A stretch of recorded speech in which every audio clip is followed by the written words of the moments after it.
parece que vamos empezando ya, si os parece. Buenas tardes. Y ya sabéis que el Ateneo de Granada y en concreto la sección de feminismo desarrollamos a lo largo del año distintas actividades y distintos ciclos. Este año, en el primer trimestre del 2024, tenemos un ciclo sobre los cuidados. Empezaremos, ya tendréis información a través de la página web del Ateneo y también, pues bueno, pues, en las redes sociales. Teníamos una asignatura pendiente con Annie Ernaux, que como sabéis es la ganadora del Premio Nobel en el año 22, y habíamos hablado hace tiempo con Nieves Ideas para que nos ofreciera una conferencia sobre la vida y la obra de Annie, y aquí la tenemos. Nieves es profesora titular de literatura francesa de la Universidad de Zaragoza, es coeditora de varios libros como Mujeres y Feminismo, la perspectiva de género en la educación aragonesa, es también autora de Mujeres Migrantes, construyendo identidades en tránsito. Es autora también de numerosos artículos sobre literatura y feminismo. Fue la primera directora de la colección Mujer y Género de las Prensas Universitarias de Zaragoza, que luego más tarde se llamaría Sagardiana de Estudios Feministas. Es impulsora también y coordinadora del programa interdepartamental de doctorado de estudios de las mujeres, que fue pionero el doctorado de las universidades españolas, justo con la Universidad de Granada, que como sabéis tuvo un doctorado desde el 95, es cofundadora del Seminario de Estudios de Mujeres, fue vicerrectora de la Universidad de Zaragoza de Proyección Social y Cultural, ha sido miembro del Consejo Rector del Instituto Aragonés de la Mujer y también ha sido diputada a Cortes de Aragón. Tengo que añadir también que ha sido secretaria de la Asociación Clásicas y Modernas durante un tiempo, que ahora ya no participa de total, pero vamos, sigue participando en Clásicas y Modernas. Y tengo que decir también que fue ella la que me impulsó a leer a Annie Ernaux. Yo conocí a Annie Ernaux, pues vamos, por mi educación y mi profesión de francófona, pero fue ella la que me impulsó a leerla y desde luego no he parado todavía. Sabéis que Annie Ernaux prometió, que ahora ella lo va a desarrollar, cuando tenía 20 años, vengar a su raza. Y en su obra hablaba de la clase social de sus padres, de sus antepasados, que eran pequeños comerciantes y agricultores sin tierra, y también descubrió pronto que debía vengar a su sexo. En un tiempo en el que los abortos eran ilegales en Francia y las mujeres en aquellos años 50 y 60 se veían sometidas legalmente a sus maridos. De todo esto, Annie Ernaux habló en su discurso de aceptación del Premio Nobel de Literatura, como ya sabéis, en la Academia Sueca de Estocolmo en el año 22, y no hablaba solo en pretérito, porque ella piensa que al combate de clase hay que incluir también el combate de los inmigrantes, y al combate feminista les quedan muchas batallas por delante, que ella nos va a decir ahora y nos va a hablar de la obra de Annie Ernaux y desde el punto de vista literario y desde el punto de vista de su escritura feminista y demás. Pues ya está, Annie, te dejo la palabra. Muchas gracias, Jenny. Bueno, muchísimas gracias. En primer lugar, Jenny, bueno, yo habré impulsado que leyera, pero ella está impulsando que venga en varias ocasiones a Granada, que hace que me convierta un poco en la envidia de la gente que me rodea por Zaragoza, porque Granada es como un mito. Y siempre que he venido ha sido siempre por muy buenos motivos, o bien para participar en el máster de género, por cuestiones que tienen que ver con feminismo y luego por la amistad que une a mi familia con la suya, que es un auténtico placer Y bueno, son todos esos encuentros en la vida fortuitos en parte y otros no, porque formamos parte de la misma área de conocimiento y de trabajo. Y bueno, pues hay veces que se conecta de una forma especial, no se sabe nunca cómo. Y bueno, pues es que para mí fue una suerte en la vida el haberme topado con Geni y con Javier. Así que hoy para mí es un auténtico placer. Muchísimas gracias al Ateneo de Granada, por supuesto, que hace posible que hoy esté aquí y sobre todo muchísimas gracias a las personas que han decidido hoy pues, pasar este rato acompañándonos. Hablar sobre Annie Ernaux para mí es un honor. Es una de las escritoras que más admiro y desde hace tiempo yo peleaba en el departamento de la Universidad de Zaragoza para que se pudiera entender el alcance que tenía la escritura de esta mujer. Claro, luego llega un Nobel y parece que el Nobel ahora ya la podemos meter en los programas como es debido, ¿no? Bueno, a veces ni así. Bueno, pero ha sido un premio Nobel que ha tenido unas consecuencias a veces también difíciles para ella porque es tan incómoda porque se calla tan poco y tiene una escritura tan comprometida que es fácil explicar esas reticencias de gente que se siente pues tocada un poco en su interior, en su ética, bueno, que no se deja tocar en su ética, pero que se siente de alguna manera molesta, ¿no? Y hablaremos y terminaré casi con esa referencia a lo que la propia autora eh, sobre lo que la propia autora entiende sobre una literatura que molesta y el valor que tiene ello. Es muy difícil sintetizar todo lo que se podría decir sobre ella con un cierto sentido. Yo he hecho el esfuerzo de centrarme sobre todo en aquello que tiene que ver con su compromiso feminista, que a veces es muy difícil de disociarlo de otras cuestiones, como en este caso toda la lectura social que realiza ella, en un tipo de escritura en el que la vida y la literatura son dos constantes que van dialogando en todos sus textos. Y quería comenzar con una primera diapositiva en la que dice, en mi opinión, escribir es una actividad política, es decir, que puede contribuir a la revelación y a cambiar el mundo, o por el contrario, a reforzar el orden social y moral existente. Y es así, la literatura puede servir efectivamente a contribuir a cambiar cosas o a que las cosas que están se estanquen muchísimo más. Y eso los regímenes totalitarios lo conocen muy bien y lo utilizan. Ella ha tenido una conciencia muy temprana de todo ello. Como me parecía importante referirme a algunos aspectos de su época biográficos, pues he creído oportuno preparar esta hojita breve sobre ciertas referencias. Evidentemente podrían ser muchas más, ¿de acuerdo? Pero sí que lo que he querido ha sido que cada vez que aparecía citada una de sus obras originales en francés, al lado apareciera la traducción en castellano cuando existe, porque no todo el mundo tiene por qué saber francés, que todo el mundo tendría que saber francés, ¿verdad? Sí, yo como soy de la generación del francés, el inglés luego lo he tenido que aprender luego ya adulta, ¿no? Y mal. Pero vamos, creo que es bueno que ¿no? Se pueda difundir también una literatura que no se quede ahí cortada porque es que está en francés. Bueno, en francés es una maravilla, ya está.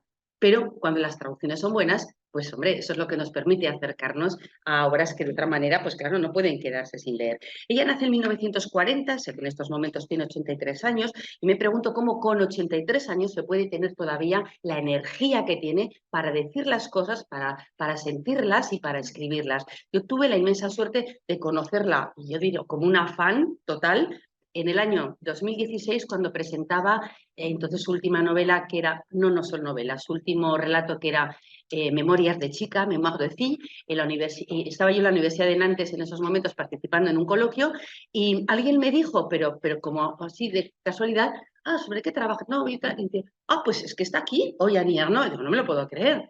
Entonces removí Roma con Santiago para poder ir. Bueno, fue una maravilla. Fue una lectura preciosa porque había una actriz que se encargó de leer algunos de sus fragmentos y luego ella fue tan accesible, tan humana, que yo recuerdo ir bueno, como cuando ibas a pedir una firma, que iba a pedir una firma, pero no sé, a un cantante, a una actriz, lo que fuera, iba emocionada, ¿no? Decir, no sé, es que yo también soy profesora, pero les hablo de usted en las clases. Fue una maravilla, porque fue cercanísima, nada de, bueno, firmo y me voy. No, se tomaba el tiempo de hablar, porque quizás una de las cosas que ella reconoce siempre que más le interesa de todo esto no es su triunfo. El Nobel, dice ella, no es mi triunfo, es el triunfo colectivo de todas aquellas personas que piensan que el mundo tiene que cambiar y ser más justo. A través de la literatura, por supuesto, pero no soy yo, no soy yo. Eso lo puedo creer a lo mejor un momento que podía ser posible que ella sola cambiara. No. Entonces, claro, está allí y ella no se siente como la diva. No, ella decía, realmente lo que a mí me emociona es que lectoras y lectores se apropien de mis textos y que alguien le escribe y le diga, me gusta, me siento reconocida. Bueno, eso es lo que para ella es quizá, lo cuenta, yo no me lo invento, no lo deduzco, no tendría ni valor ni capacidad para hacerlo. Entonces, desde ese 1940 hasta ahora que han pasado tantas cosas, hay algo que ha pasado fundamentalmente, que es la cantidad de textos que ha leído esta mujer. Si había una obsesión en su casa por parte de su madre, es que ella dejara de ser una joven que tenga que ir a trabajar en una fábrica como ella a los 12 años, o como su padre que era hijo de obreros trabajadores, que no tuviera que tener a lo mejor un almacén pequeñito, una tienda pequeñita en un pueblo, que estudiara, que estudiara, que estudiara. Y leyó muchísimo de todo. Y en esa situación de leer y aprender, la inscribieron en un colegio privado. Ella nace en el norte de Francia, pero su vida la pasa sobre todo en Iveto, su infancia allí. Y,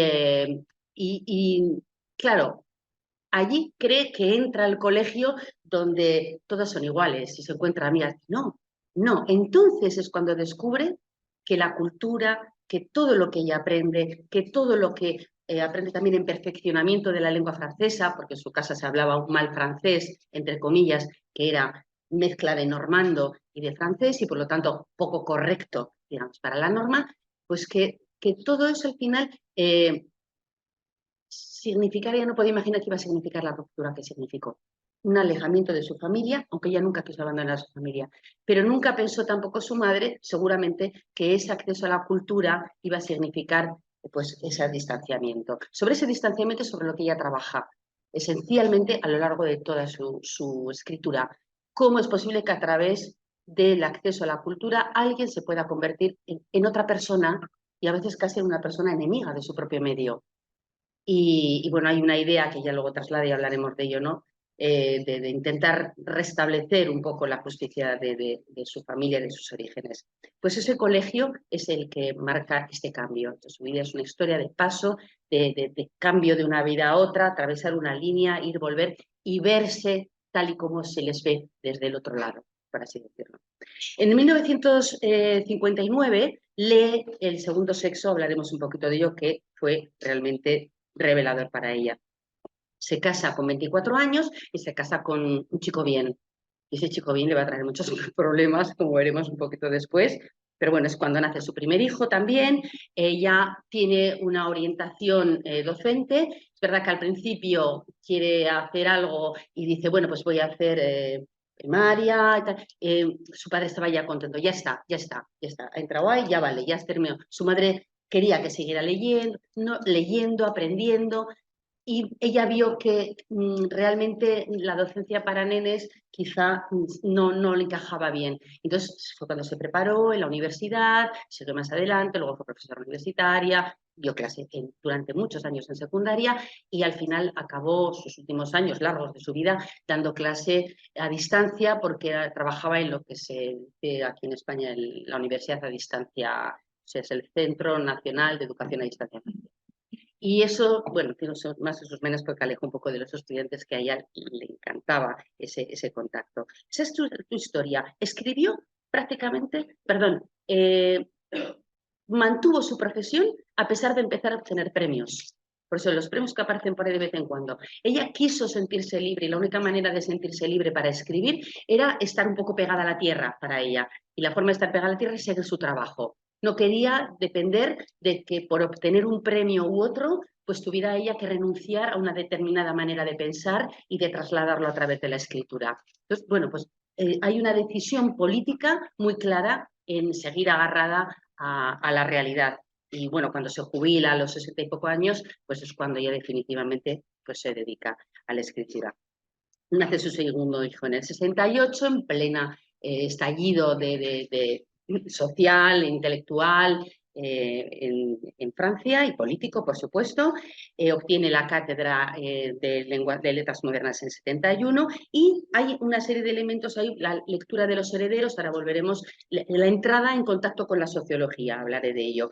Bueno, viviendo fuera de París, perdón, prácticamente hasta ese momento, decide instalarse cerquita de París, en Cergy, en el 75. En esos momentos ella tiene ya 34 años. Bueno, ya digo, qué joven.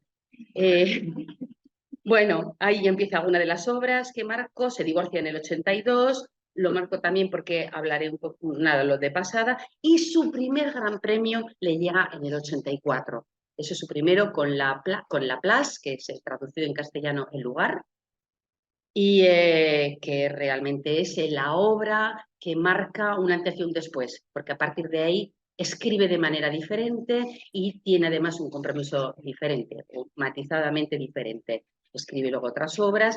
Algún otro ejemplo que yo quería comentar: se jubila en el año 2000 y tiene, a ver, en alguna de las traducciones que comentó, hay un poco en el año 2003 aparece un texto que a mí me parece muy, muy importante para comprenderla. Yo he de reconocer que suelo leer, intento leer todo lo que puedo sobre los autores o autoras que trabajo cuando leo también sus obras, porque me importa muchísimo qué opina el artista sobre lo que está escribiendo. De alguna manera eso condiciona la lectura de una obra, o se completa, diría yo. Yo no puedo entenderlo de otra manera. No es que me influya lo biográfico, sino que quiero saber, porque no tiene nada, no tiene sentido que yo quiera explicar qué quería decir Annie Ernaux, si Annie Ernaux ha dicho lo que quería.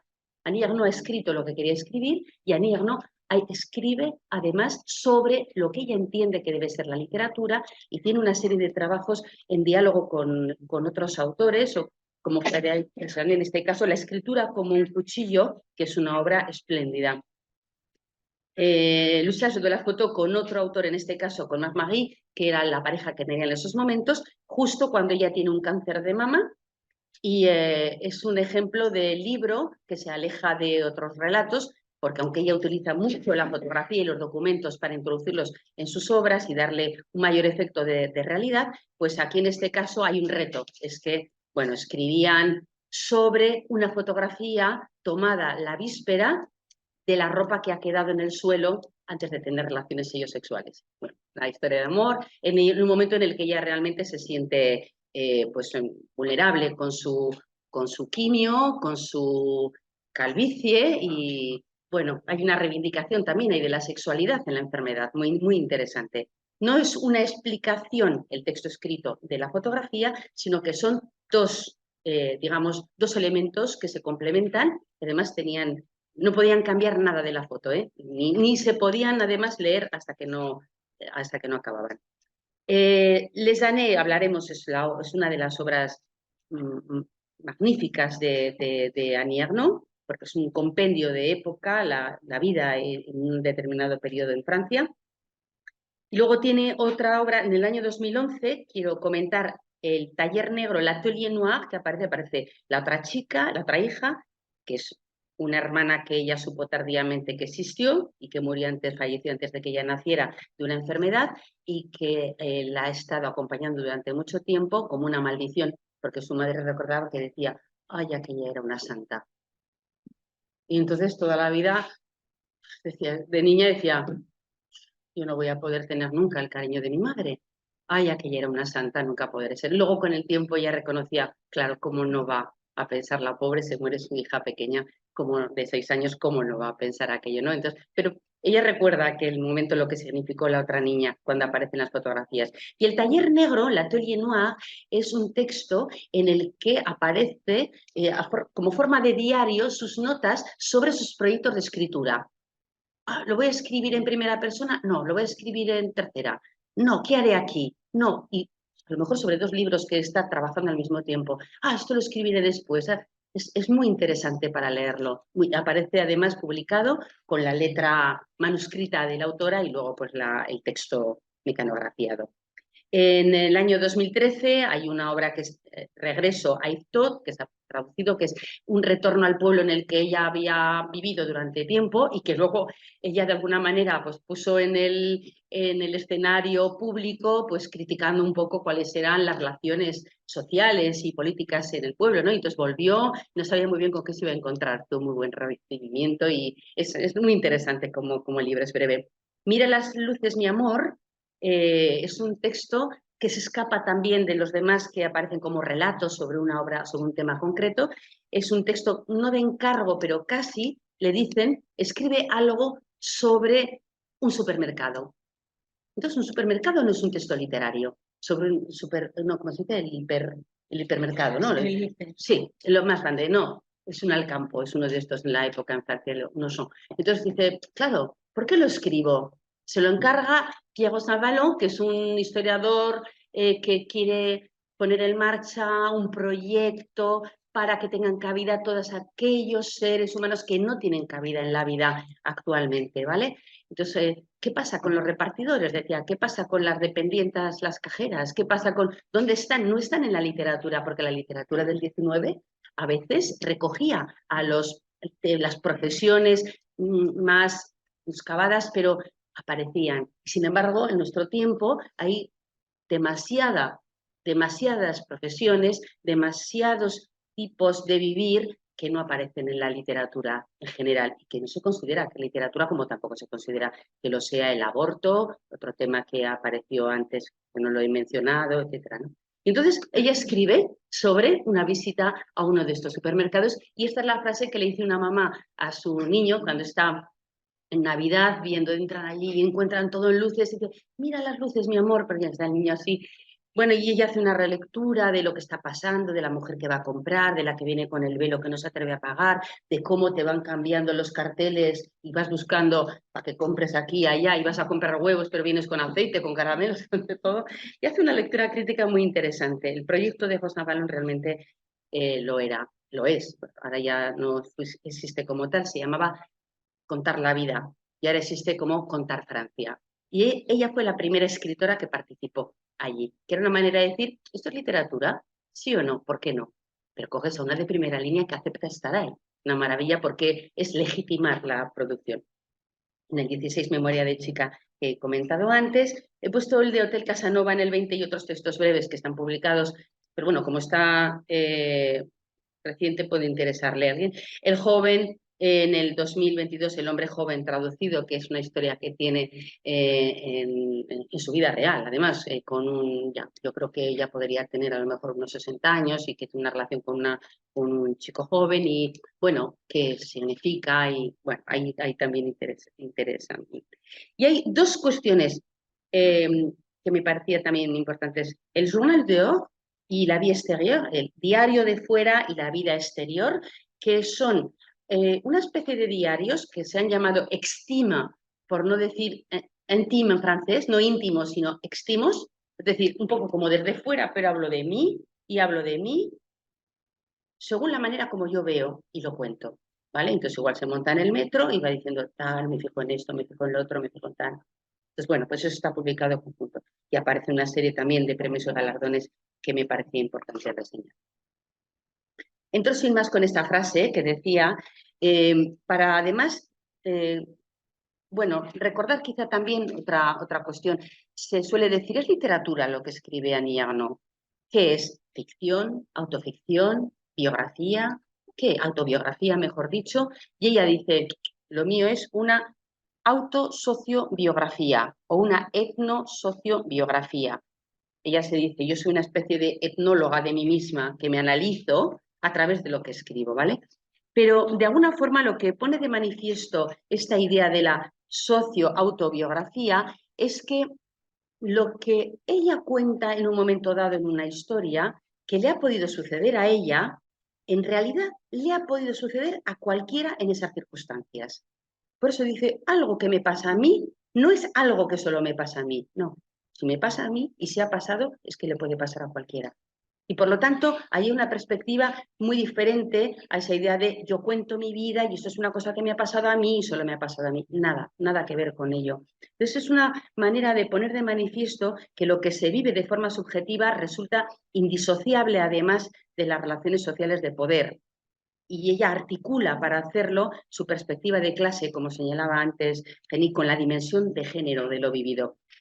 Se reconoce sujeto en una relación de dominación, ella hablará mucho de dominado y dominación, dominado y dominante, para hacer emerger el carácter colectivo de una experiencia singular dentro de un contexto concreto, social, con unas circunstancias X y sobre todo, en su caso, una experiencia de violencia, como violencia de clase y violencia de género.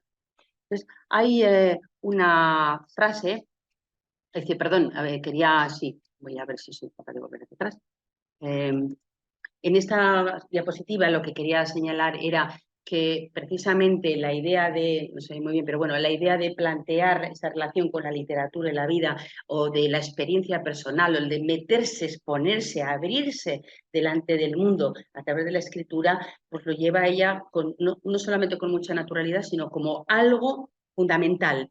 Y de ahí que aparezcan tantas fotografías de ella.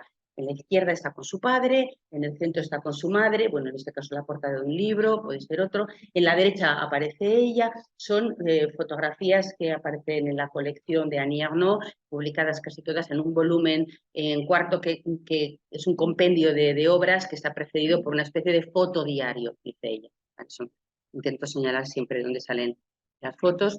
Y en este caso aparece con su madre delante del café que tenían en el 59. Dice, bueno, sin darme cuenta, agrando la distancia entre mis padres y yo, pero los necesito y por ello sería capaz de muchas cosas, como si quisiera asumir todos esos sufrimientos y humillaciones que vivieron.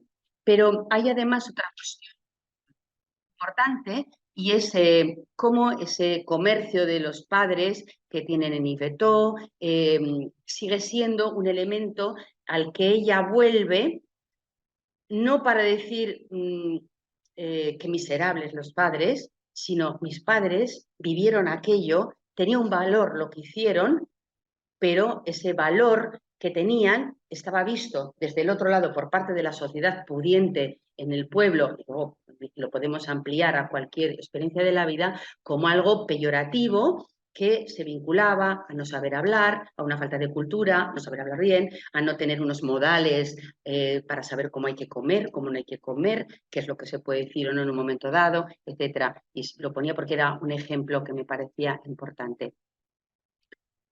El hecho de que tuviera una conciencia social muy, muy clara y muy temprana, no significa que desde el primer momento, en sus textos, su primer texto de 1974, Los armarios vacíos, no significa que ella sintiera que podía explicar bien lo que quería decir.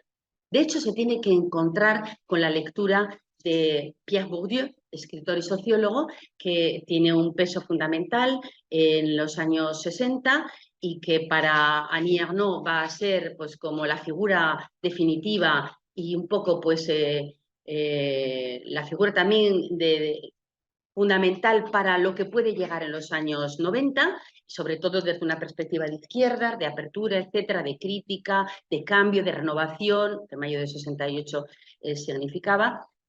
Y sobre todo estos dos libros, bueno, la reproducción también, uno de ellos, Los herederos, los estudiantes y la cultura, y luego la distinción crítica social del juicio. En el 64 ella tiene 24 años, que es justo cuando se casa, en el 89 un poco más tardía.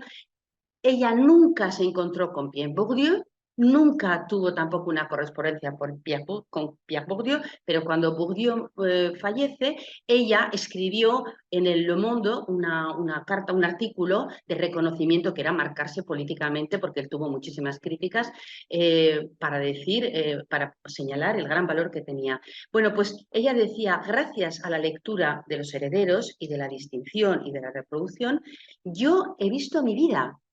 Es que me he visto. Ahora entiendo que no nos definimos porque yo soy yo, sino porque tú estás ahí, llevas un tipo de vida, te relacionas con determinadas personas, tus hijos harán determinados estudios, tendrán determinadas amistades, irán a tal colegio, a tal universidad, los míos harán esta otra cosa, estudiarán o no estudiarán, pero no se encontrarán, son dos mundos diferentes, o si se encuentran habrá conflicto fijo, o en fin, lo que al final esas características que definen a una clase social, en términos muy generales hablo, que es lo que él denominaba hábitus, el hábito. Entonces, dijo, claro, el hábito, entonces analiza en sus obras qué era aquello que definía a su familia en sus orígenes y cómo se ve ella después, una vez que ha pasado la línea de la formación, sobre todo de la educación. Entonces, de ahí que sea tan importante incluso como cuando finalmente en el discurso de recepción el año pasado, en diciembre, del Premio Nobel de Literatura, ella vuelve a recordar que tenía que vengar a su raza. La primera frase ella dice, inicia, bueno, no sé si han leído el texto, pero es magnífico, magnífico, inicia diciendo, estoy buscando la primera frase. La primera frase para poder ser capaz de afrontar esta situación que estoy viviendo en estos momentos bajo una luz tan inmensa, ¿no?, que me da este reconocimiento. Y la primera frase sigue siendo la misma, lapidaria, clara, potente, que es esta. Yo escribiré para vengar a mi raza. Su raza es su familia. Esa es la historia, ¿no?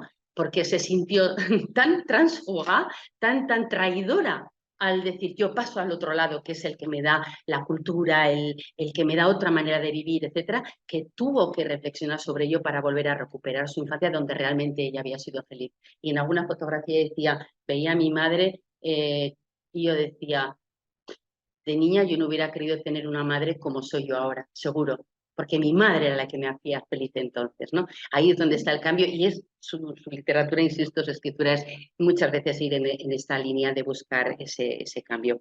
Bueno, pues la idea de vengar a su raza, que no es un invento de ella, sino que es una evocación de un verso del poeta Rimbaud que decía, lo traduzco, soy de una raza inferior por toda la eternidad.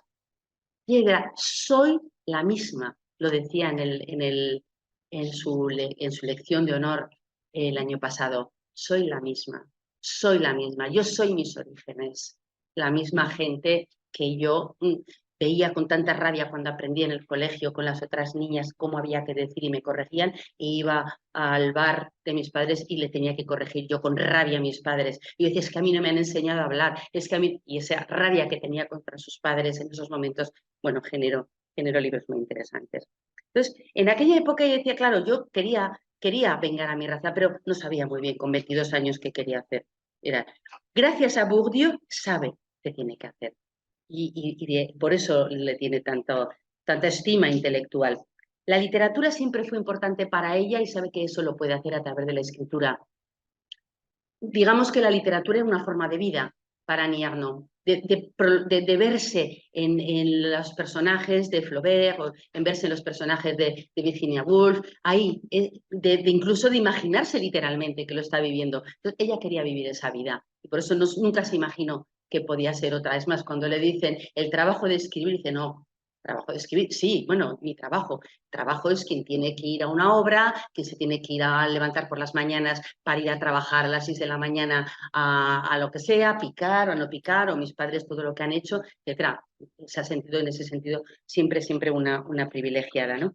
Pero bueno, la escritura es esa escritura del deseo, de un deseo profundo, que durante un tiempo se mantiene ahí, no sabe bien, vale, voy a vengar a mi raza, pero ¿qué escribo, qué no escribo? Y se casa. Y cuando se casa, se queda, bueno, se casa y el mismo año está embarazada, tiene el niño y encuentra un trabajo y el trabajo lo encuentra a 40 kilómetros de la localidad en la que vivían.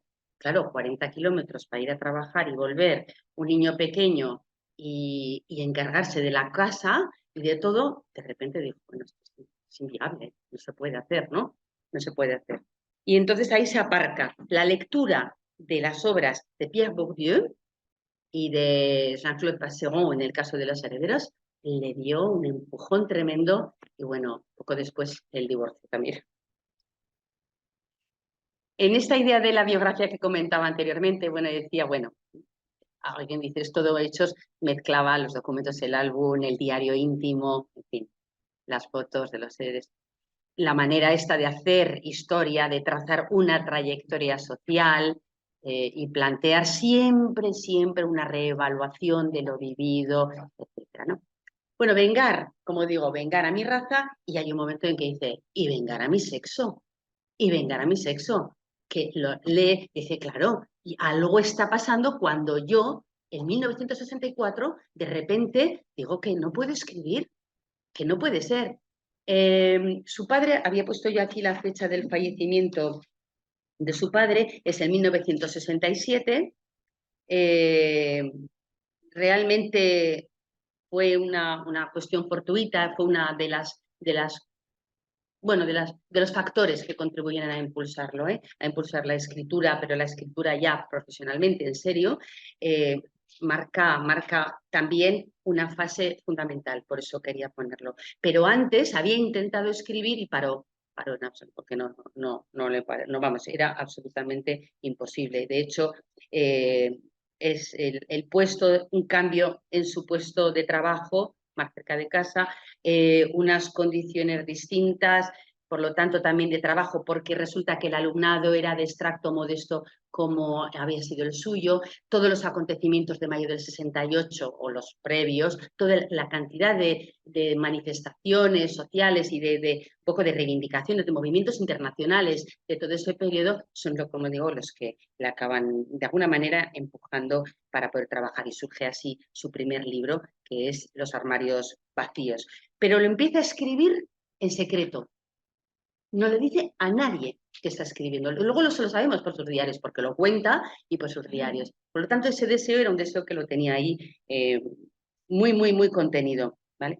Y bueno, ahí es donde señalaba yo que anteriormente, ¿no? Que poco a poco agranda el foso con sus padres. Ella lo que se propone es ese ejercicio de revelación en francés. La revelación, yo dudo mucho cómo traducirla, porque en francés se hablan de dévoilement, desvelamientos, como si planteas que hay algo que lo tapa y lo descubre, ¿no? La revelación quizá en castellano a veces puede tener también otra acepción, pero bueno, es un descubrimiento de aquello que se ha mantenido oculto. Esencialmente es eso. Bueno, pues quiero analizar y quiero poner de manifiesto y públicamente cómo eso que está contando Pierre Bourdieu, que pasa en la vida, que yo he entendido, que me he leído, que estaba ahí, que me pasaba a mí, eso pasa. ¿Y qué pasa con las mujeres? ¿Qué nos pasa a las mujeres? Porque claro, de la época de su madre, de lo que había vivido su familia a lo que le toca vivir a ella, es que su familia era muy atípica, porque su padre era el que se encargaba de la casa. Y la madre era el volcán, que por aquí y por allá iba haciendo todo. Y claro, todo el mundo se quejaba de que los padres eran, digamos, los que marcaban un poco las pautas en la familia, agredían a las mujeres, los que iban al bar de su padre, que estaban alcoholizados, había que sacarlos muchas veces, decía, o llamar a las mujeres para que vinieran a buscarlos, pero ella no vive eso. Entonces le choca absolutamente tener que vivir ella lo que ni siquiera vivió su madre, para nada, en absoluto. Que su madre pasaba absolutamente de todo lo que tiene que ver con las tareas de casa.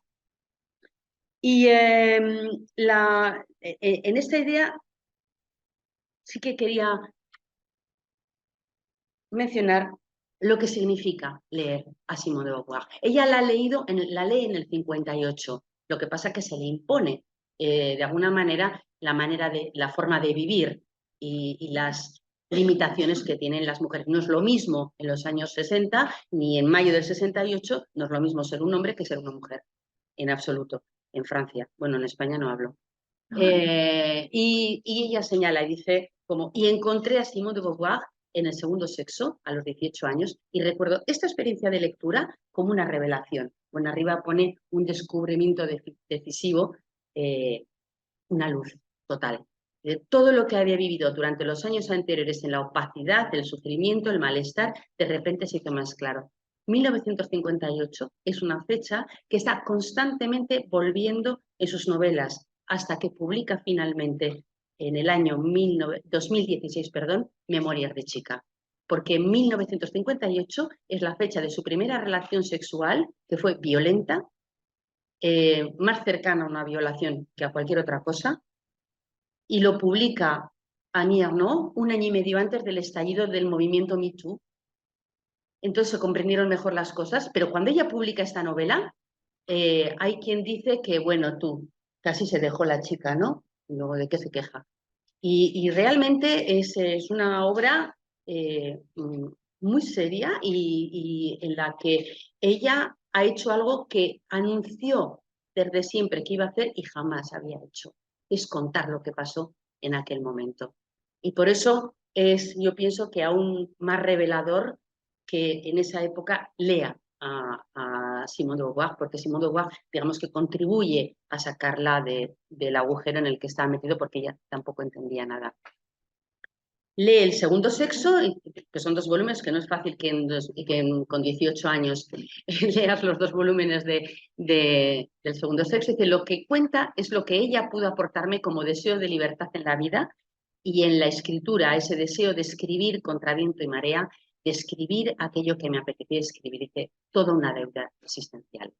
Y en la novela de 2016 hay una mención expresa a Simone de Beauvoir. Dice, páginas escritas por una mujer, una filósofa que solo conoce de nombre, que la obligan a un diálogo al que no puede ni quiere sustraerse porque nunca hasta entonces se ha producido. Hay un momento en el que su primera novela, de hecho, en 1974, Los armarios vacíos, ella aborda un aborto clandestino. Ella misma reconoce expresamente que tiene ese aborto y empieza la novela y luego, bueno, en esos momentos hablaba de novela. El resto de obras, salvo las 2 primeras, ya dice que no son novelas, aparece ficcionalizado, no aparece el yo, aunque se ha escrito en primera persona como que fuera ella, pero hay un elemento muy interesante al leerlo, no sé si lo han podido leer, pero dice, ¿cómo es posible que yo en la universidad tengo que hacer un trabajo sobre Voltaire? No recuerdo si era Voltaire o era Víctor Hugo, me da igual, ya, pero ¿dónde se habla del aborto? No hay ni una novela que hable de ¿dónde está lo que me está pasando a mí? Que no lo puedo contar a nadie, que no lo puedo, más que no fue una cosa que quería hacer, o sea, que ella abortó y no lo vivió como una tragedia, no, ella quería realmente abortar, pero reconoce que ahí en la literatura donde ella había encontrado todo, eso no existe.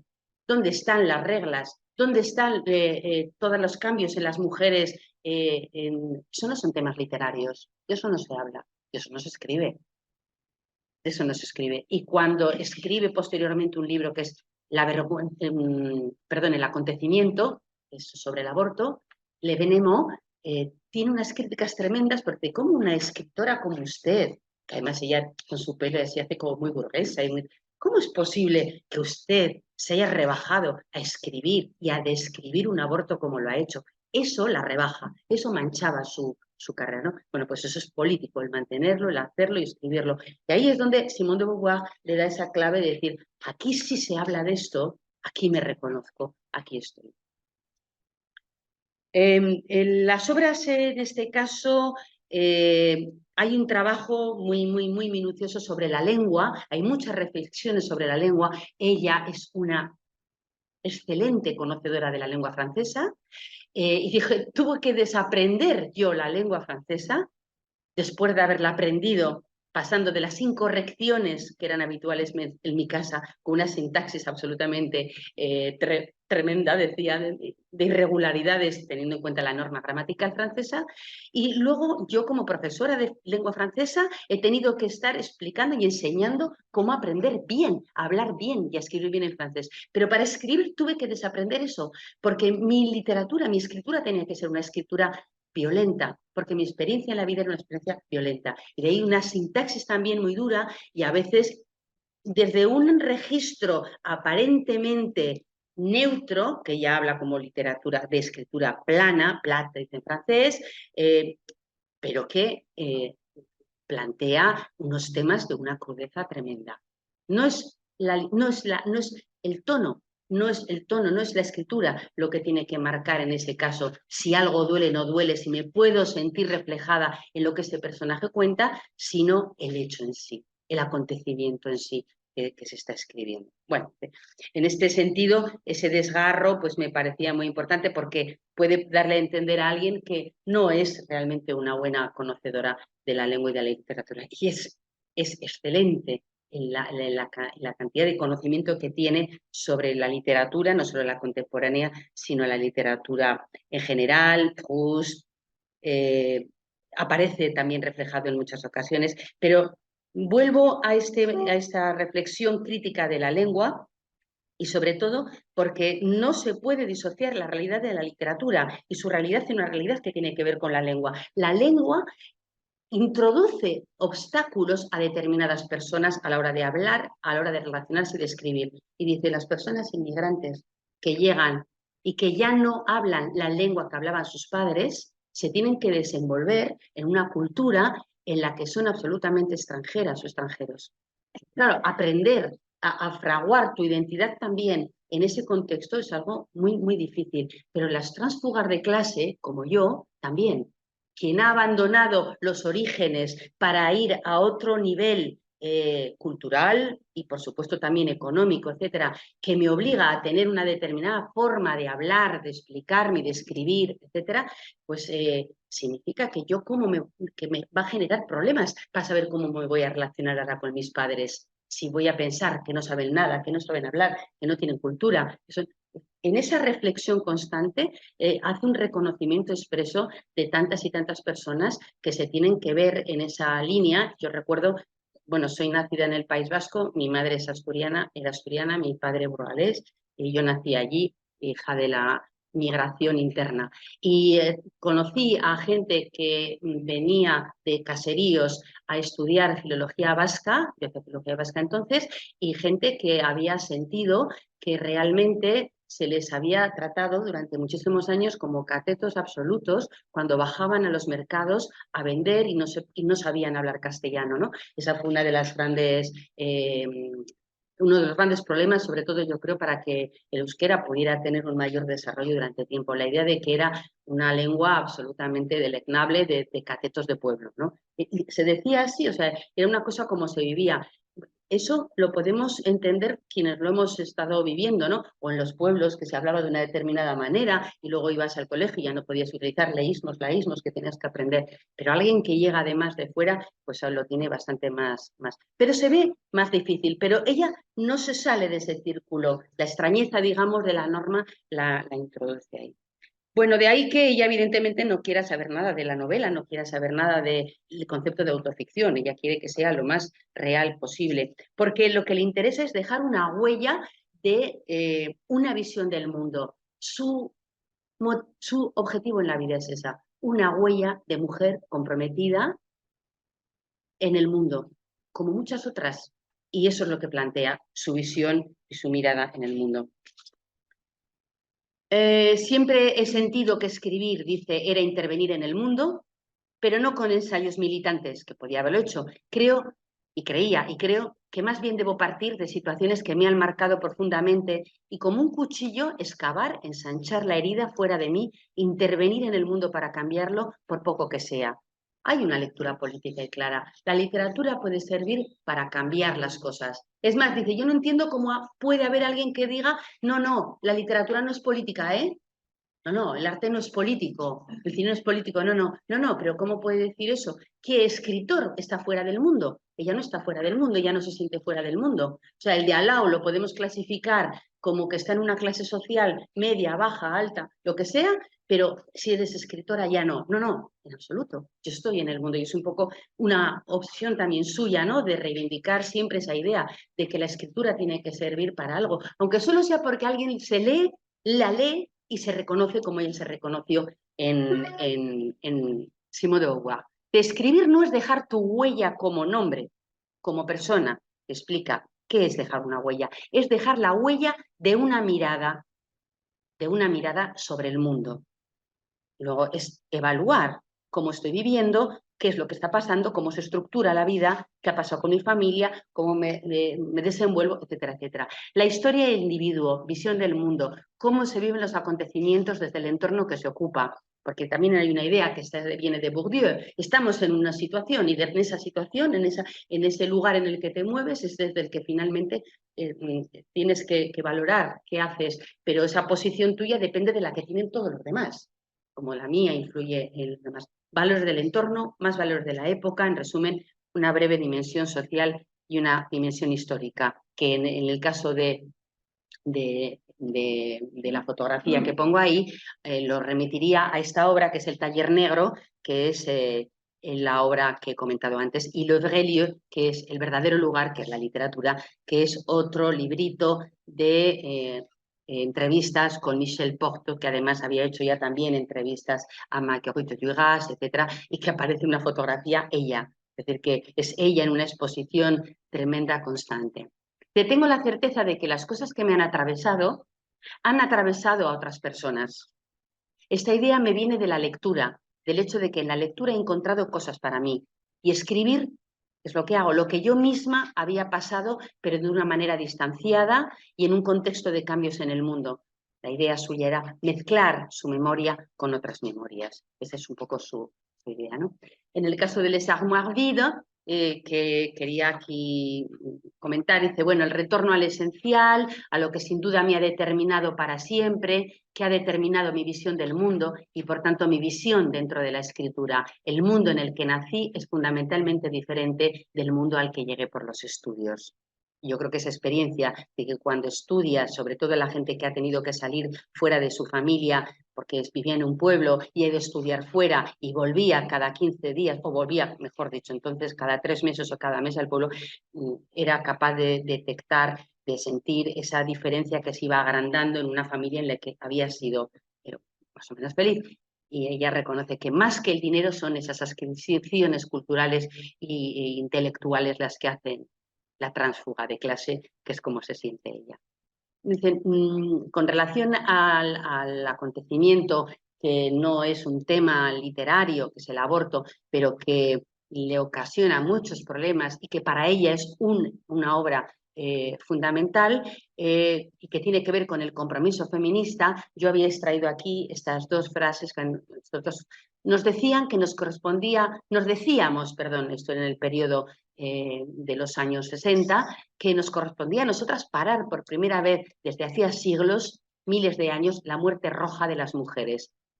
Así que, ¿quién podría olvidarnos, no? Era esa ilusión, vamos a hacer algo tan importante, vamos a conseguir que el aborto deje de ser clandestino, que podamos tener libertad de verdad sobre las decisiones, a tomar decisiones sobre nuestros cuerpos, eso lo podremos hacer. Bueno, costó. Nosotras que habíamos abortado en las cocinas, que habíamos creído que nuestros esfuerzos para liberarnos servirían a las otras, estábamos ya muy cansadas. No sabíamos si la revolución de las mujeres llegaría o no. Seguíamos viendo sangre después de 50 años. Esto lo cuenta en Los años, que es esa novela, como digo, que es fantástica para comprender toda la sociedad de los años 60, 70 y sobre todo la experiencia de una mujer viviendo y de una generación. Ella dice realmente es la experiencia de una generación. Yo aquí quería, había marcado, pues no se puede leer bien, pero si me permiten lo leo un poquito rápido, cuando había señalado la separación que significaba de ese deseo de escribir, que separa y que luego recupera, como lo cuenta ella. Dice, 1 mes, 3 meses desde que nos casamos. Volvemos a la facultad, yo di clases de latín, la noche cae antes, trabajamos los dos juntos en el salón. Qué formales y frágiles somos, la imagen entrañable de la joven pareja moderna intelectual, que aún podría enternecerme si me dejara llevar, si no quisiera buscar cómo te vas metiendo en el agujero muy suavemente, consintiéndolo cobardemente. Vale, trabajo en La Bruyère o Berlín, en el mismo espacio que él, a 2 metros uno del otro. La olla a presión. Qué regalo de boda tan útil. Ya verá usted ya. Silba en el fuego. Unidos, parecidos. Sonido estridente del cuentaminutos. Otro regalo. Se acabó el parecido. Uno de los dos se levanta, apaga la llama bajo la olla, espera que frene la enloquecida válvula, abre, pasa la sopa y regresa a sus libros preguntándose de dónde se había quedado. Yo. La diferencia había arrancado. Con la comida. El restaurante universitario cerraba en verano. Mediodía, y noche, estoy sola delante de las cazuelas. No sabía cocinar más que él. Justo los filetes empanados, la mousse de chocolate, del bueno, no del corriente. Sin experiencia ninguno de los dos de ayuda de cocina en las faldas de mamá. Entonces, ¿por qué soy la única que me pongo a buscar en un libro de cocina, a pelar zanahorias o a lavar los platos como recompensa de la cena, mientras que él va a seguir currando su derecho constitucional? ¿En nombre de qué superioridad? Pues claro, su marido efectivamente consiguió mucho antes que ella un buen trabajo y un reconocimiento, y ahí ya empezaba ella a estar un poco cansada, ¿eh? Bueno, en este sentido, pues lo va contando también en algunas de sus obras, ¿eh? O sea que va ahí. En su diario en 1998, pues está hablando de esta huella de mujer. 2 años después manifiesta expresamente su solidaridad con el resto de las mujeres que han vivido la falta de libertad para hacer muchas cosas, para trabajar, para estudiar y también para adoptar decisiones sobre el cuerpo con garantías. Y escribe en el acontecimiento: tengo la impresión de que mi historia está en ellas. Es decir, lo que me está pasando a mí les está pasando a muchas mujeres y les sigue pasando. Este es uno de los libros a los que me he referido. Preferíamos los textos con palabras y frases que resumían la existencia, la nuestra, y las de las empleadas del hogar, de la ciudad, la de los repartidores, y que sin embargo nos distinguían de ellos porque, a diferencia suya, nosotras nos planteábamos preguntas. Tiene una idea muy clara del paso del tiempo que se lee y la notas, que todo se borrará en un segundo. Eso de alguna forma da idea también de su propia modestia como artista, porque no se plantea estar ahí en el Olimpo de los grandes, ¿no? No, es que la vida es otra cosa, es que esto se acaba. Y cuando se acaba, se acaba. Duras un tiempo, pero se acaba. Dice, el diccionario acumulado desde la cuna hasta el último lecho, el de la muerte, se desvanecerá. Habrá silencio y no habrá palabras para decirlo. De la boca abierta ya no saldrá nada. Ni yo ni moi, y lo he dejado así porque en español ya ni yo, no existe un moi. La lengua seguirá poniendo el mundo en palabras. En las conversaciones en torno a una mesa festiva ya solo seremos un nombre y un rostro cada vez más difuminado, hasta desaparecer en la masa anónima de una generación lejana. En realidad, la dificultad para una mujer, ella dice, ya voy terminando como escritora, dice, bueno, aunque yo no la haya sentido, lo cierto es que lo ha sentido, es que se le reconozca legitimidad para escribir su experiencia de mujer. Lo que ella no ha sentido es que le haya frenado nada. A ella no le ha frenado nada. Y lo dice así: jamás, jamás he pensado que dejaba de escribir algo porque le podía molestar a alguien. Jamás. A lo mejor Pasión Simple, que es una historia una historia subida de tono de una relación de enganche sexual tremendo con un diplomático ruso, que cuando es joven, está divorciada, y dice, claro, de hecho se ha hecho una película sobre el tema. La película no da cuenta de la novela, pierde mucho a mi modo de ver, ¿eh? Así como El acontecimiento, que también se ha hecho una película recientemente, me parece que recoge mejor algunos momentos en los que se ve a la chiquita, la soledad, la diferencia de lo que está viviendo y lo que vive su familia o cómo lo vive, la soledad tremenda. Realmente esa no. Bueno, pues Pasión Simple en el libro sí que es tremendo, es un enganche. Pero es que todo el mundo hemos vivido un enganche en algún momento. Es decir, otra cosa es que te atrevas a contarlo, que te atrevas a explicarlo, a escribirlo, que lo van a leer tus hijos, efectivamente. Bueno, dice ella, bien, ahí igual he pensado que a mis hijos no les ha tenido que gustar nada, pero no dejé de escribirlo por eso. No lo dejé de escribir, porque yo creo que tenía que escribirlo, porque habrá otra gente que también lo vivirá, ¿no? Y aparte que ella dice, la ficción, o sea, la escritura, mejor dicho, es la escritura. Yo puedo contar mi vida, es la escritura, yo escribo. ¿Vale? No soy una mujer que escribe, soy alguien que escribe, pero alguien que tiene una historia de mujer diferente de la de un hombre. Y eso a ella le parece que debe escribirlo. Los libros que escribí desde mi historia y mi experiencia de mujer, La mujer helada, El acontecimiento. La mujer helada es la que escribe después de su divorcio y en la que está viendo como ese aburguesamiento en el que ella vive, es que no tiene nada que ver con lo que ella quería. Su idea en el libro es: ¿qué me ha pasado? ¿Qué ha pasado para que yo? ¿Qué ha pasado en la vida? ¿Y qué me ha pasado a mí para que todo aquello que yo quería con tanto impulso de repente lo haya perdido, ¿no? Bueno, pues fueron ridiculizados, lo cuenta ella, está textualmente copiado del El verdadero lugar, o ignorados al salir publicados, como si la escritura y los dispositivos de escritura, mi técnica, utilizados en estos textos, fueran nulos y sin valor, por culpa de su temática. Porque esa temática estaba considerada que está tirada. Eso es una cosa que no tiene la elevación que tiene que tener para una obra literaria. Que dicha temática además manchaba mi buena trayectoria literaria, ¿no? Ja, se reía ella, ¿eh?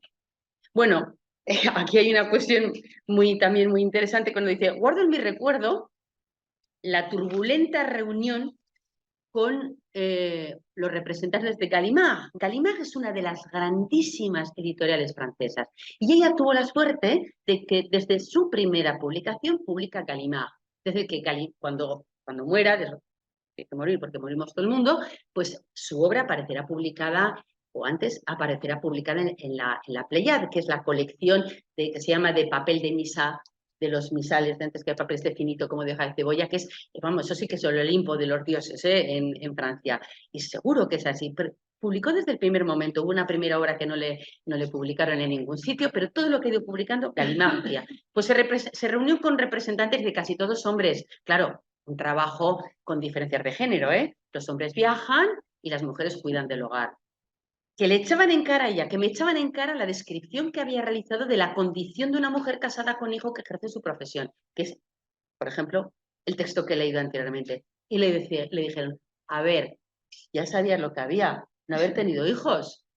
Claro, así se resolvía el tema. Esto lo reconoce ella, lo cuenta en el año 2023, ¿no? Y dice,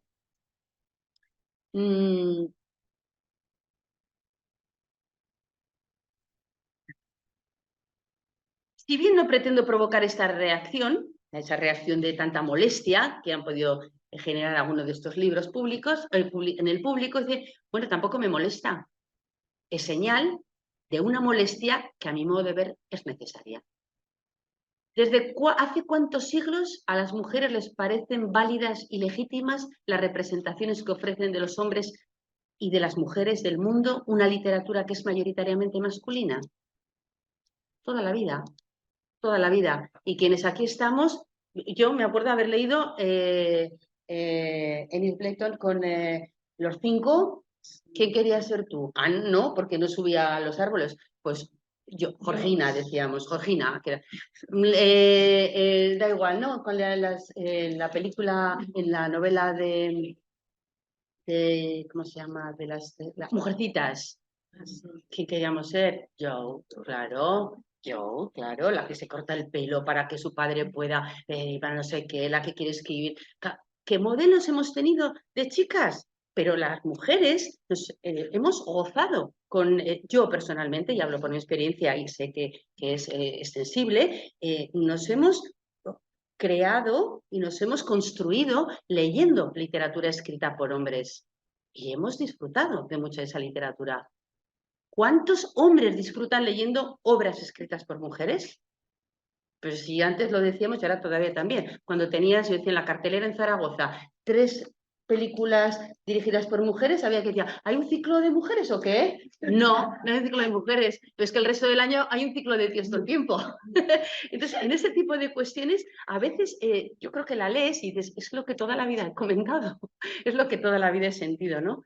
¿Por qué solamente somos las mujeres las que nos tenemos que construir pensando que es eso y no otras cosas? ¿Por qué perdemos la posibilidad, ¿no?, de que también los seres se construyan de otra manera? Pues bien, ella terminaba prácticamente su lección de recepción del premio Nobel y dice, hay intelectuales masculinos en Francia y por todo el mundo para los que los libros escritos por las mujeres simplemente no existen. No los citan jamás. Hasta el propio Bourdieu, cuando escribió La dominación masculina, parecía que había inventado él lo de la dominación masculina. Y la propia Annie Ernaux decía, pero, si había cosas que ya se habían debatido en el ámbito feminista. O sea, bueno, pues oye, ha pasado mejor en la academia Bourdieu y su dominación masculina que lo que otras escritoras, sociólogas, historiadoras de los movimientos tan potentes que había feministas en aquella época, con los planteamientos evidentemente de la época, habían ya debatido. El reconocimiento de mi trabajo por la Academia Sueca constituye un signo de justicia y de esperanza para todas las escritoras. Creo que es un ejemplo pequeño y muy modesto por mi parte, con el que quiero demostrar que hay que estudiar a Annie Ernaux en las aulas y que hay que, evidentemente, leerla fuera de las aulas, porque siendo mujer es una delicia. A mí yo, bueno, quizás porque tengo una devoción que se me nota sin duda sobre su escritura, pero la leo y digo, ¡buah, qué maravilla, qué maravilla, qué maravilla, qué maravilla, ¿no? Qué empuje que ha tenido. Bueno, pues Italo Calvino sostenía que la literatura es uno de los instrumentos de autoconciencia de una sociedad y ella se considera a sí misma una suma de experiencias, también de determinaciones sociales, históricas, sexuales, de lenguajes, para que no nos hagamos demasiado el harakiri, ni asumamos tampoco sobre nuestras espaldas aquello que no pudimos tampoco combatir, porque en muchas ocasiones hemos hecho lo que teníamos que hacer o lo que podíamos hacer.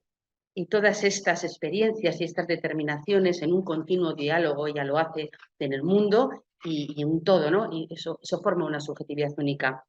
En resumen, temas de preocupación del feminismo, de la historia social, con los que busca dar voz a quienes no tienen voz, a las personas más olvidadas, por supuesto, de aquellos años 70, 80, pero su compromiso sigue latente en el año 2023.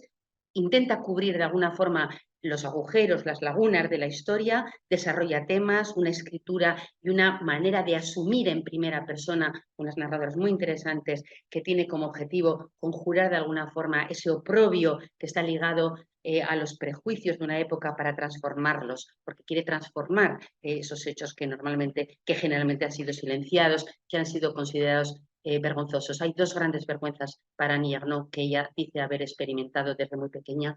La vergüenza social, el entender en el colegio privado que ella no era como los demás, las correcciones que le hacían hasta que se dio cuenta de que, yo no soy amiga de ellas porque a mí no me consideran amiga, yo soy la pobrecita que ha venido aquí y mi madre no hace la cama cuando tiene que hacerlo porque además no tenemos ni baño porque no podemos ser igual.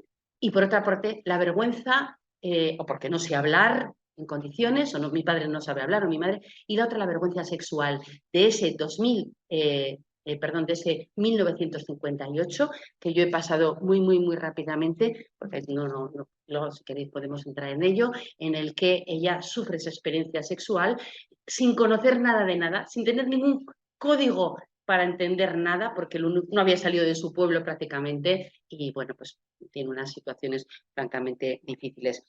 Temas considerados como el aborto, la iniciación sexual, como los convierte en experiencias humanas, interrogando las fronteras entre lo que se dice y lo que no se puede decir, que es lo que ella decide escribir. El compromiso de su escritura no consiste en escribir para una categoría de lectores, sino en escribir desde su experiencia de mujer inmigrante del interior, convencida de que un libro puede contribuir a cambiar la vida personal, a romper la soledad de las cosas sufridas y ocultas, a pensar y pensarse de otra manera, y cuando lo indecible sale a la luz, eso es política. La suya lo es por excelencia. Muchísimas gracias. Porque yo creo que hombres, cuando leemos, yo he leído nos sentimos también concernidos, también identificados en la clase, tremenda. Adolescente, el marido, también. Sí. Y entonces yo creo que tiene la virtualidad o la virtud que también habla a los hombres de sí mismo y creador. Es decir, y logra una cosa muy difícil, que es que el hombre cuando leía eso, no me siento agredido, desconfiado, no trae lecturas estigmatizadas, sino me siento tratado con respeto. Y eso permite que yo también me vea en esos comportamientos masculinos que hemos tenido a lo largo de este tiempo. Y la sorpresa es que cuando yo, por ejemplo, español venía de la facultad, filología francesa, profesoras de literatura, yo le comentaba la obra de Arnaud, porque me lo había dicho Eugenia, que era muy bueno, y lo había leído, que igual, decían que no les gustaba.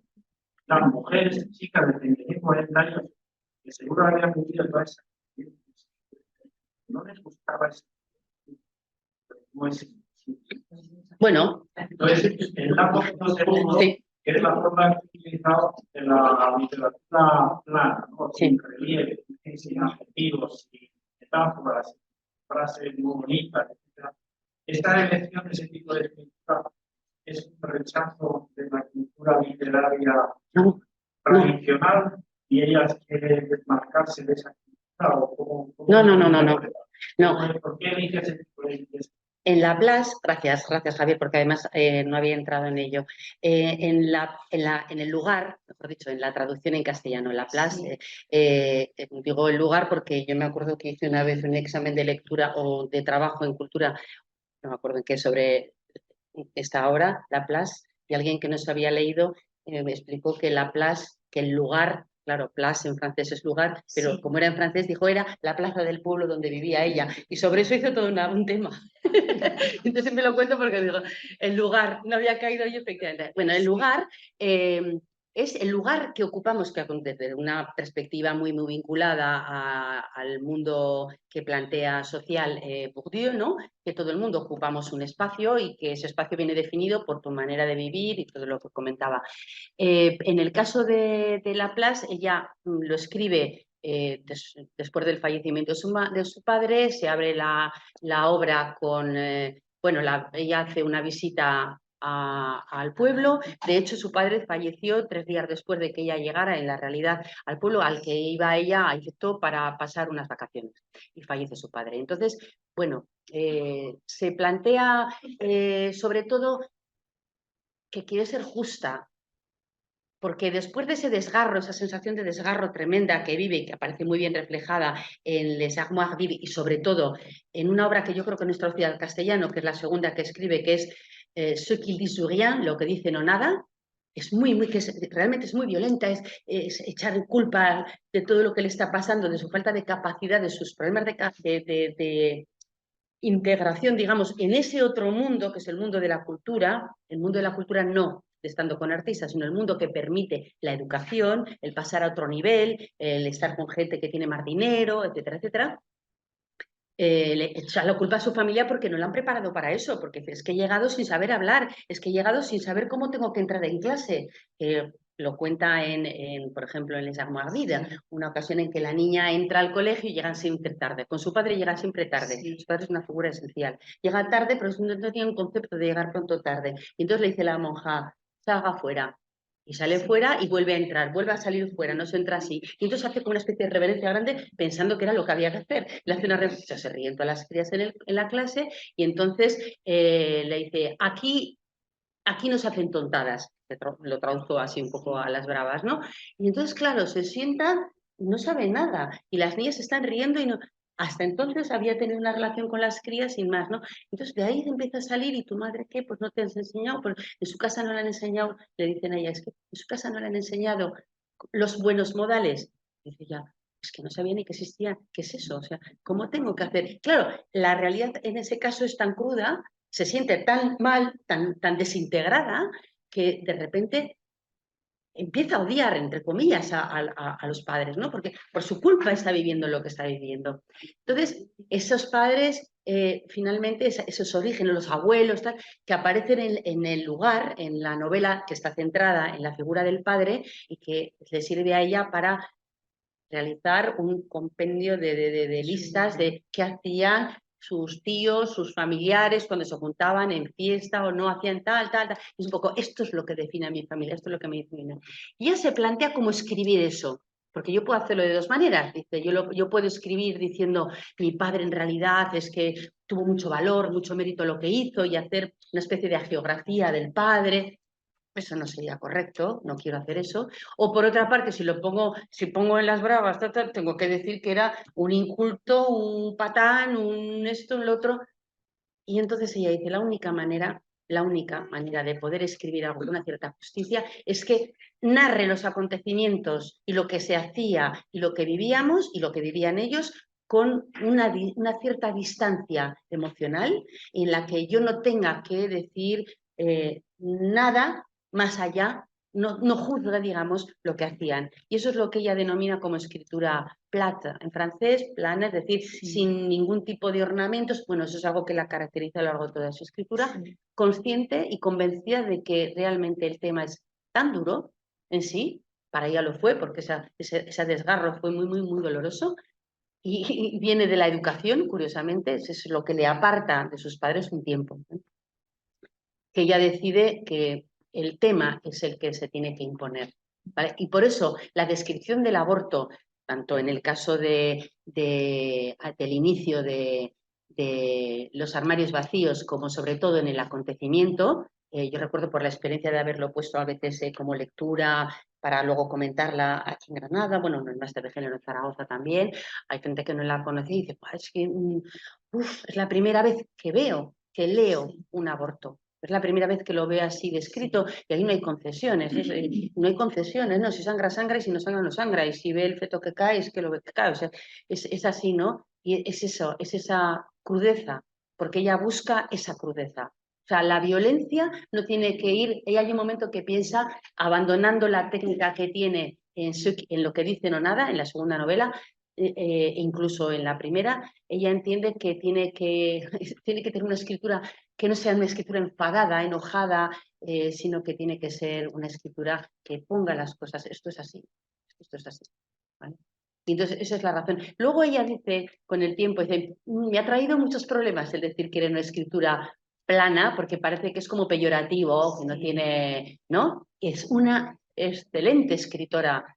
Cualquier cosa que se le lea se le ve que tiene un conocimiento de la lengua francesa maravilloso, en sus artículos periodísticos, como en sus entrevistas, como en sus textos. Y al fin ella decía, realmente lo que quería decir era distanciada.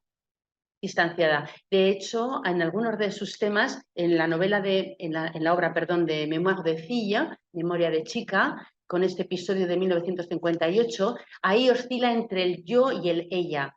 De hecho, hay varios sujetos, es muy, muy, muy polifónica la novela. Tú sabes si sabes, porque ya sabes, ¿no? Pero hay un nivel del nivel de la adulta que está escribiendo, que está viendo a la chica que está pasando lo que está pasando a los 18 años y a su vez a los 25, y como la de 25 ve a la de 18.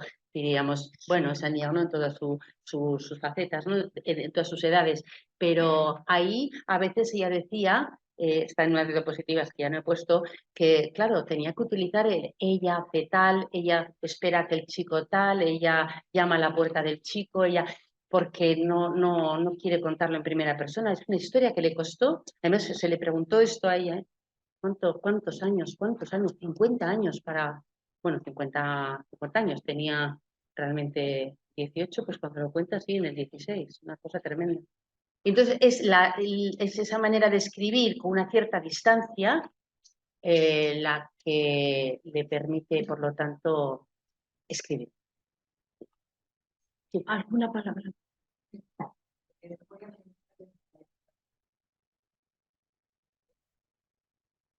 Oh, pues qué buena hora para empezar. Sí.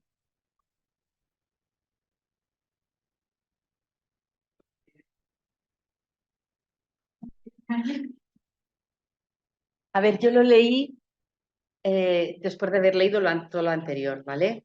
Vale, entonces yo siempre estoy esperando a ver cuándo saca la siguiente. Cuando escribió, yo sinceramente cuando leí Les Années, pensé, difícilmente se lee en la playa, y yo lo leía en la playa, es que no podía soltarlo, y yo dije, ya no puede escribir nada más. Yo pensé que ya no puede escribir nada más, está todo dicho. Y sin embargo escribió luego Memorias de Chica, ¿no? Que también hay una pequeña anotación sobre este 58, aparecen anotaciones de vez en cuando, referencias de vez en cuando. Les Années ahí utiliza además, desde el punto de vista enunciativo, una complejidad añadida que también utiliza no se sabe quién es el nous, el nosotros o nosotras, el on, que es esa forma que se utiliza. En Francia se come queso, en Francia sí, on mange y es on, ¿vale? Esa pasiva. Pero puede ser el nosotras también.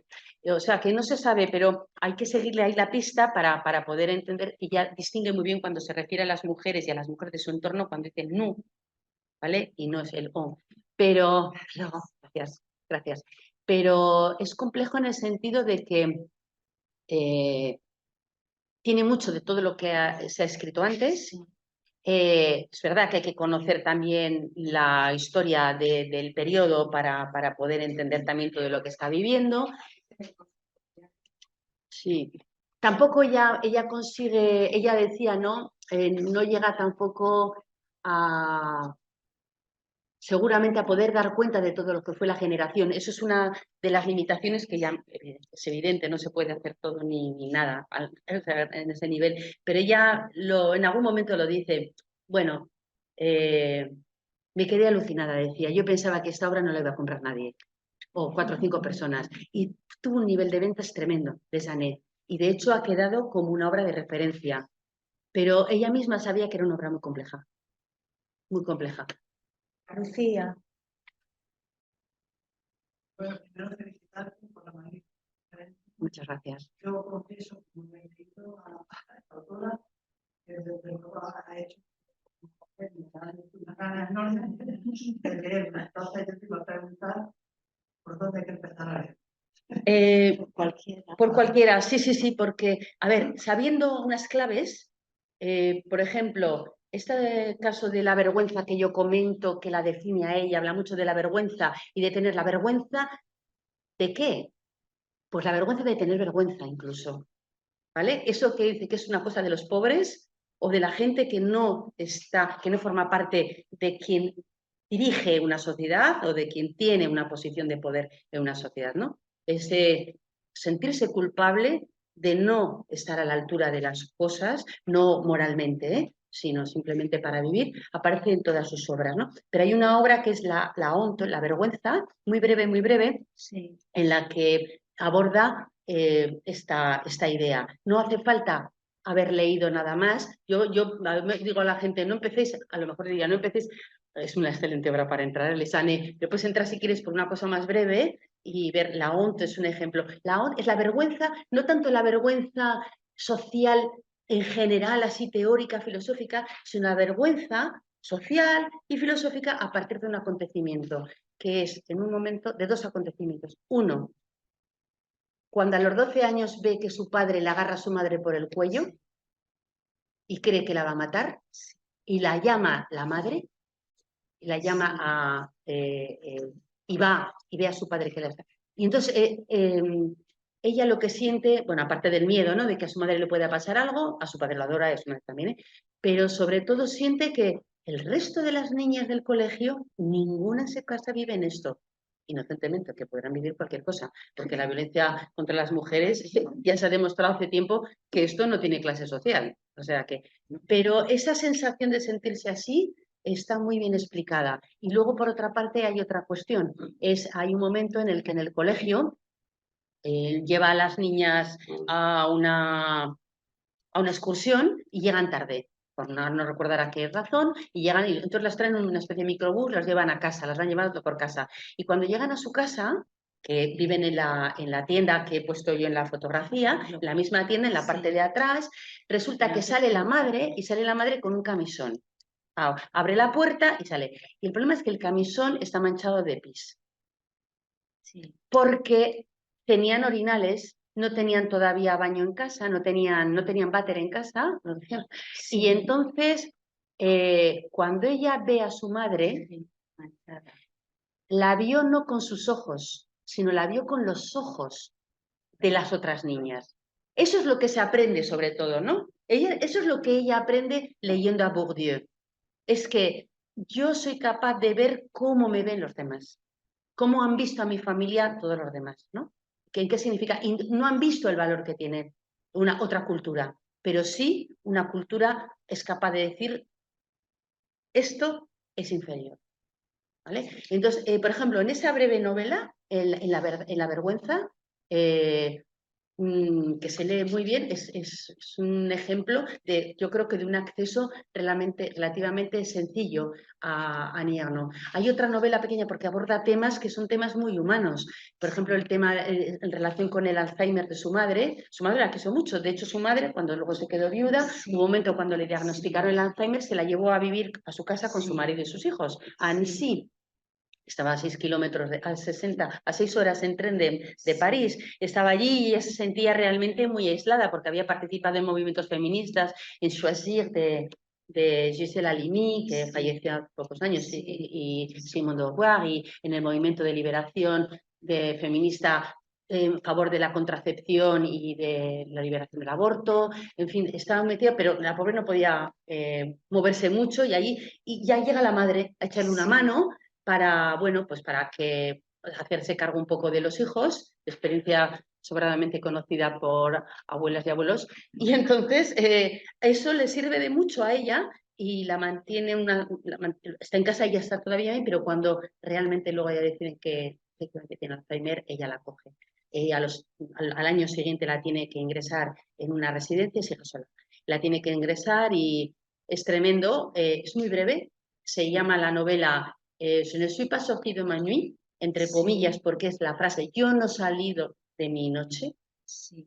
Es la última frase, es una frase, por eso aparece entrecomillada, porque es lo que le escribe en una carta a una amiga. La madre se lo escribe a una amiga suya. Yo ya no salí de la noche, o sea, soy consciente de que estoy aquí en un agujero que no voy a salir, ¿no? Sí. Y ella lo lee y lo lee con una pena tremenda porque a ella le hubiera gustado mucho que eso se lo hubiera escrito su madre a ella. Siempre es la historia de las hijas y las madres muy, muy, muy, muy, muy complicada, ¿no? Y la historia de la niña y esta otra historia, pero su madre fue fundamental. Esa obra también es muy interesante porque fue fundamental para que ella llegara a dar ese salto, a cruzar la línea esa mágica y dolorosa, ¿no? Que va y viene, por la que va y viene, por ejemplo. Pero el lugar está muy bien. El lugar es el padre, otra es de la madre. Y luego escribe, antes de escribir la del Alzheimer, escribe una mujer que está centrada en la figura de la madre. Muy, muy interesante también. Entonces, no lo sé, pero bueno, yo es que... Pues la femme gelée. La femme gelée está muy bien porque la femme gelée es la mujer helada, que alguien decía, ¿eso qué es? No, la mujer helada es ella, la congelada que realmente que ha perdido y que se tiene que descongelar para volver a ser ella. La frase el texto que has puesto, Sí. del marido, que ella se tiene que levantar a ver la olla. Paqui. Oh, muchas gracias. Muchas gracias.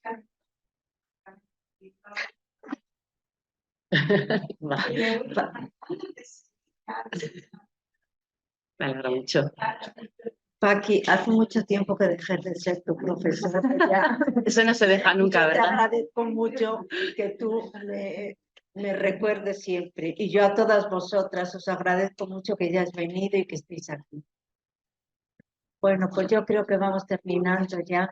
Pero mira, esta escritura que tiene, que es una escritura sencilla, yo creo que conscientemente lo hace ella para demostrar que puede llegar a todo tipo de público. Es que ella quiere llegar. Ella quiere llegar. Sí, ella quiere llegar.